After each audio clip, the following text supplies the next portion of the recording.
அனைவருக்கும் அன்பான வணக்கங்கள். நம்ம தியானம் பண்ணுறோம். அதுக்கு ஒரு சிறந்த நேரம் என்று எல்லோராலும் சொல்லக்கூடிய ஒரு டைம் அதிகாலையில் உட்காந்து தியானம் பண்ணுறது.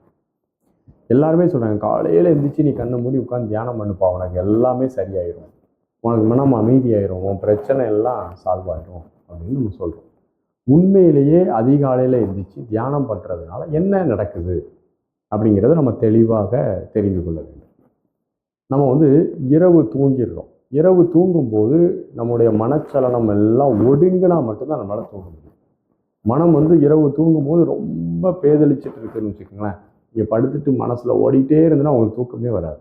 அந்த மன ஓட்டம் கொஞ்சம் கொஞ்சமாக குறைஞ்ச உடனே நீங்கள் ஆழ்ந்த தூக்கத்துக்குள்ளே போயிடுறீங்க. அப்போ உங்களுடைய தூக்கம் நல்லா டீப்பாக தூங்கி காலையில் ஒரு 4 மணிக்கு எந்திக்கிறீங்க அப்படின்னா அந்த தூக்கத்தில் ஆழ்ந்த உங்களுடைய மனப்பதிவுகள் எல்லாம் ரொம்ப உள்ளே போய் கிடக்கும்.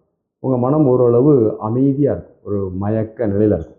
முழுவதும் விழித்த நிலை இல்லாமல், முழுவதும் உறங்கிய நிலை இல்லாமல், ஒரு வகையான டோசிங், ஒரு மயக்க நிலையில் இருக்கும். நம்ம காலையில் எழுந்திரிச்சு நம்ம காலை கடன்லாம் முடிச்சுட்டு முகத்தெல்லாம் கழுவிட்டு அமைதியாக உட்காரும்போது மன எழுச்சிகள் அதிகமாக தொந்தரவு செய்வதில்லை. முதல் பாயிண்ட் இதை நான் வச்சுக்கோங்க. அதிகாலையில் தியானத்தில் பகலில் நம்ம விழித்த பிறகு உடல் இயக்கம் உலகம் நல்லா விழித்த பிறகு நம்ம செய்யும்போது நமக்கு நிறைய டிஸ்ட்ராக்ஷன்ஸ் இருக்குது, நிறைய சவுண்டு பிரச்சனை இருக்குது. ரேடியோ போடுவாங்க, அங்கே பேசுவாங்க, இயக்க ஆரம்பிச்சிடும். உலகம் இயங்க ஆரம்பிக்கும் போது ஓசைகளின் மூலமாக நமக்கு நிறைய டிஸ்ட்ராக்ஷன்ஸ் வர ஆரம்பிச்சது. இன்னொன்று, காலையில் ஒரு மந்தமான ஒரு கிளைமேட்டுமே சப்போர்ட் நல்லாயிருக்கும். ஒரு இனிமையாக அமைதி இருக்குது. பிரபஞ்சத்தில் இயற்கையான ஒரு அமைதி இருக்கிறதுனால அந்த அமைதியும் உங்களுக்கு தியானத்தில் சப்போர்ட் பண்ண ஆரம்பிச்சது. இது ஒரு 2வது பாயிண்ட்டாக நம்ம புரிஞ்சுக்கலாம். 3வது, நம்ம அந்த இடத்துல அந்த ஒரு கிளைமேட் பார்த்திங்கன்னா ஒரு சில்லுன்னு இருக்கும். அப்போ அதுவும் நமக்கு ஒரு இரிட்டேஷனாக இருக்காது. ஸோ அது நம்ம உட்காந்து தியானம் பண்ணுறதுக்கு இன்னொரு வகையான சப்போர்ட் பண்ணுது. அது மட்டும் இல்லாமல் மக்கள் எல்லாம் விழிக்காததுனால எண்ண ஓட்டங்களால் இந்த காஸ்மாஸ் நிறையாது. அப்படி மக்கள் எல்லாம் ஆழ்ந்த தூக்கத்தில் இருக்கிறதுனால பெரிய அளவு தாட் ப்ராசஸில் டிஸ்டர்பன்ஸ் வராது. அப்போ இயற்கையாகவே காஸ்மாஸில் ஒரு மக்களுடைய உணர்வு அலைகள், அந்த வைப்ரேஷன் குறைவாக இருக்கும். அப்போ அந்த நேரத்தில் நம்ம உட்காந்து நம்ம மனக்குவிப்பு செய்வதோ ஆழ்ந்த அமைதியில் உட்காந்து பழகுறதோ எளிமையான விஷயமாக இருக்கும்.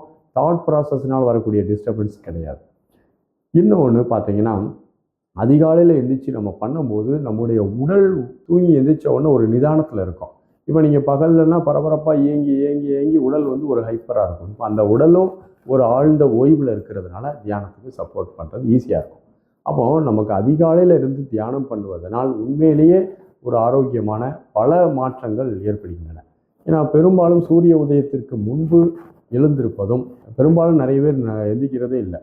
சூரிய உதயத்திற்கு முன்பு எந்திக்கும் போது நம்முடைய மூளையினுடைய இயங்குத்திறன் நல்ல ஒரு ஆக்டிவாக இருக்கும். சூரிய உதயத்திற்கு பிறகு எந்திக்கும் போது நம்ம மூளை இயற்கையாகவே ஒரு மந்தத்தன்மையில் இருக்கும். அதுலேருந்து ஒரு ஸ்டிமுலேஷன் கிடைக்கிறது கொஞ்சம் டைம் எடுக்க ஆரம்பிச்சிடும். நீங்கள் சூரிய உதயத்துக்கு முன்பு எந்திரிச்சு பாருங்கள், அன்னைக்கு உங்களுடைய திங்கிங் எல்லாமே ரொம்ப இன்டலெக்சுவலாக, ரொம்ப ஃபாஸ்ட்டாக, ஆக்டிவாக இருக்கும். சூரிய உதயத்திற்கு பிறகு எந்திரிச்சு நீங்கள் உங்களுடைய அன்றாட வாழ்க்கையை பார்த்தீங்கன்னா ஒரு ஸ்லோவாக மந்தத்தன்மையில் ஒரு வகையாக எரிச்சலும் பொரிச்சலுமாக இருக்கும்.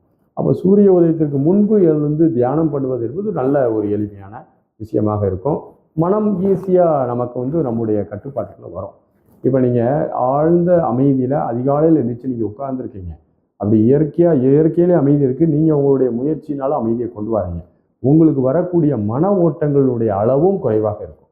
நீங்கள் சன்லைட்டுக்கு பிறகு உட்கார்ந்து தியானம் பண்ணும்போது உங்களுக்கு வரக்கூடிய மன எழுச்சிகளுக்கும் சன்லைட்டுக்கு முன்னாடி, பிரம்ம முகூர்த்தம் என்று சொல்லக்கூடிய நேரங்களில் உட்கார்ந்து நம்ம தியானம் செய்யும்போது உங்களுக்கு வரக்கூடிய மன எழுச்சிகளின் அளவும் வித்தியாசம் இருக்கும். நீங்கள் கம்பேர் பண்ணி செக் பண்ணி பார்க்கணும். எதுவுமே பிளைண்டாக நம்பணும்னு அவசியம் இல்லை.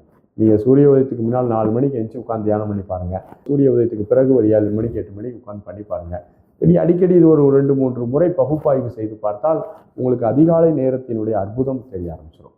இன்னொன்று, அதிகாலை நேரத்தில் நீங்கள் ஆழ்ந்த அமைதியில் உட்காந்து தியானம் முடித்தவுடன் செய்யக்கூடிய சங்கல்பங்கள் இந்த பிரபஞ்சத்தில் மிக விரைவாக ஊடுருவி உங்களுக்கு அது காரிய சித்தியை கொடுப்பதற்கும் வாய்ப்புகள் இருக்கு. ஆகவே அதிகாலை என்பது ஒரு அற்புதமான ஒரு நேரம். அந்த நேரத்தில் நம்ம விழித்து இருக்க வேண்டும். நல்ல முழிச்சு அமைதியாக உட்காந்து தியானம் செய்யிருக்கணும். பெரும்பாலும் 6 மணிக்கு முன்னதாக அமையக்கூடிய தியானங்கள் நல்ல பலனை விரைவில் தரும் என்பது என்னுடைய ஒரு கருத்து.